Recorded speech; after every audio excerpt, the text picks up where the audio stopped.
It can be easy for writers to forget what it's like to be a reader. When you spend so much time working through ideas and searching for words to express them, you might assume that your readers will know what you mean to say just as well as you know what you mean.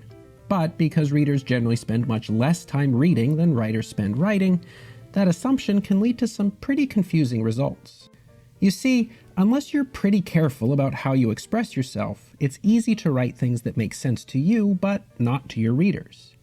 And one of the simplest and most common cases of this problem shows up in the mysterious and shadowy realm of pronouns.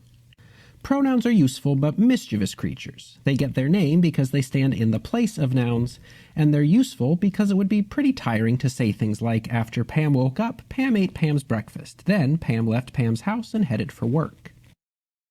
Pronouns work their magic by saving us from having to repeat nouns over and over when we speak, yielding something much easier to listen to, like, after she woke up, Pam ate her breakfast, then she left her house and headed for work. But you might have noticed that pronouns couldn't replace all the nouns in this sentence. If I had done that, we'd have no idea who we were talking about. Well, I would know, but you wouldn't.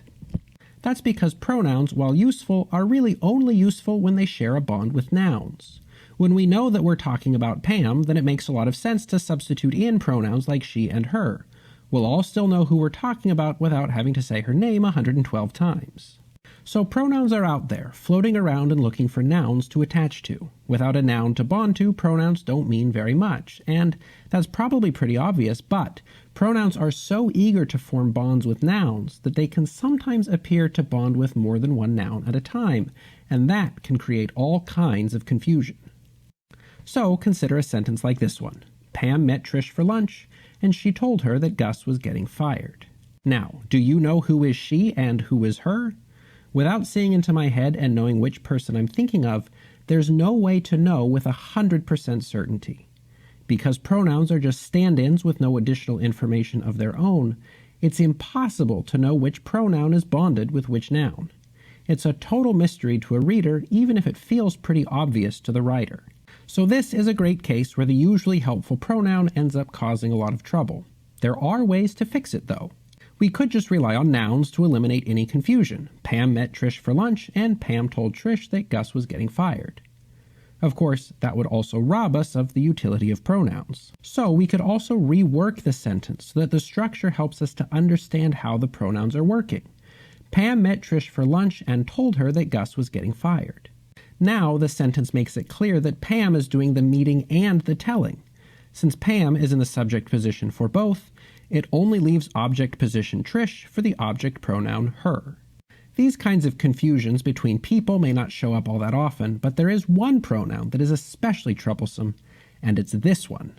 This is particularly problematic because it's a highly reactive little pronoun. It can and will bond with just about anything if you let it. See, in something like, I know you wanted a daffodil, so I got this for you, it's very likely that this has bonded with daffodil.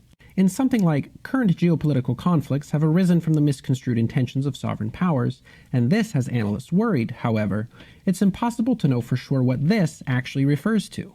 Are the analysts worried that conflicts have arisen? Are they worried because they have arisen as a result of misconstrued intentions? Or does it all have them worried? There may be an interpretation that is more likely than the others, but there's no guarantee.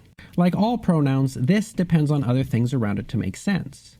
But this causes more trouble than usual because it can refer back to just about anything that comes before it, individual words, whole phrases, even entire paragraphs, making it hard to know what it means without a little extra help from the writer.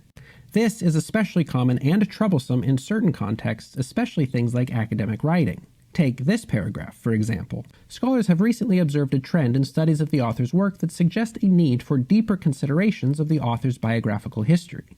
By engaging more fully with such personal histories, it is hoped that scholars will align their work with more nuanced interpretations rooted in more comprehensive analyses of sociocultural and transhistorical norms that have impinged on previously established readings, much to the detriment of emerging voices and, frankly, to the field at large.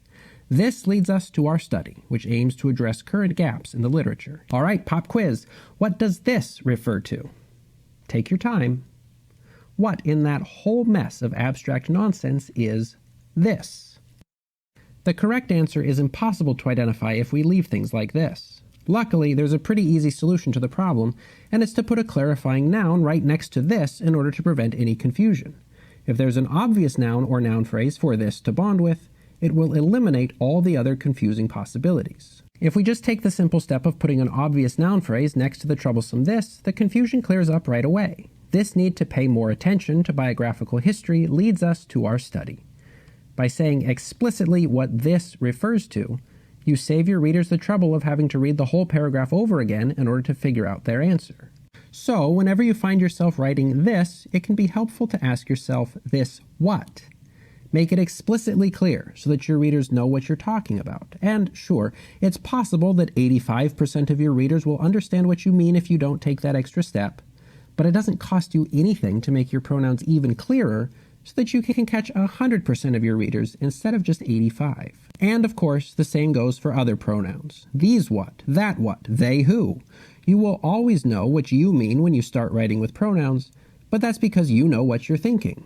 Readers won't, so do them a favor and show them what you mean by making the connections between your pronouns and nouns explicitly clear.